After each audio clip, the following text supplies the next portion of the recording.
For centuries, we've looked to the canvas as a place of retreat. Art was meant to stir up a sense of beauty, offering a quiet escape from the chaos of the outside world.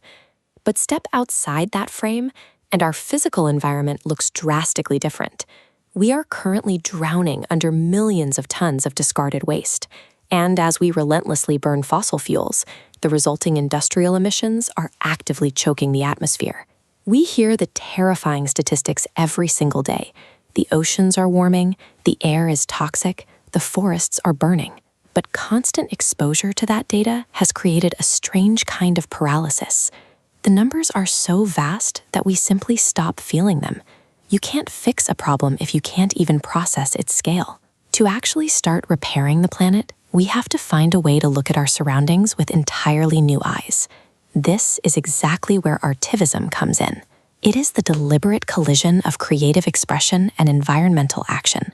Benjamin von Wong, Jenny Kendler, and John Ching use photography, sound, and surreal painting to pull the viewer back from the edge of burnout and force a new confrontation with the facts. They aren't trying to capture a pretty landscape. They deploy their art to command attention, build empathy, and force a spirited reaction from the public. Let's start with Benjamin von Wong. His strategy is straightforward. Take the massive, invisible systems that met our economy and make them so violently visible that you have to look. In Turn Off the Plastic Tap, a massive faucet dumps a flood of garbage onto a beach, visualizing the volume of plastic entering our oceans. Looking at the individual bottles, his point hits home. It's incredibly difficult to opt out. You can't order a product online without it arriving wrapped in layers of packaging. Even the clothes you're wearing right now are likely woven with synthetic fibers. Our total dependence on plastic is hardwired into the global supply chain. By manifesting that overwhelming supply chain into a physical giant, von Wong hopes to shock consumers into collective action. Governments and corporations are the ones with the power to change the system, and they will only move when public pressure forces them to. While von Wong builds towering, visible monuments to our waste, other artists focus on the damage we can't see. For Forget-Me-Not, Jenny Kendler covered an old boombox and collected seashells and hit play.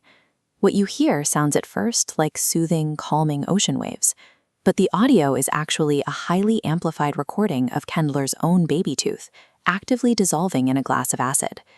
As the ocean absorbs more and more carbon dioxide from fossil fuels, the water becomes increasingly acidic. Under these harsh conditions, the calcium carbonate shells of real marine species will break down, just like that tooth. It's a visceral, unsettling sound. By forcing us to listen to a piece of a human body being destroyed, Kendler builds a bridge of empathy to sea creatures, demanding we take collective responsibility for the quiet devastation happening beneath the waves. But Artivism doesn't have to rely entirely on shock and sorrow. It can also offer a compelling vision of what we stand to gain. In Homestead, John Ching creates beautiful blends of life forms, like this hermit crab, whose shell is composed of vibrant coral and succulents. Ching argues we've separated ourselves from the wild, choosing to consume nature rather than help it thrive. Ching leans into the magic of this planet, using rich, tender color palettes to focus on the biological wonder we are actually trying to save. Ching refers to this as finding the silver lining. His work suggests that the survival of these creatures is inseparable from our own, proving that when we protect their habitat, we are actively securing our own survival. Von Wong forces us to confront the terrifying scale of our consumption. Kendler makes us hear the unseen victims of our emissions, and Ching shows us the beautiful symbiosis we are trying to save. But there is a hard limit to what a painting or an audio installation can do. Art can strike up a conversation, it can raise our awareness, and it can cure our numbness. It cannot, however, pull a single ounce of carbon out of the atmosphere. The American pop artist Andy Warhol summed up this tension perfectly. He said, "They always say time changes things, but you actually have to change them yourself." The artists have done their job. They've drawn back the curtain and handed us the perspective we need. But the brushstrokes end there. The physical act of saving the world is entirely up to us.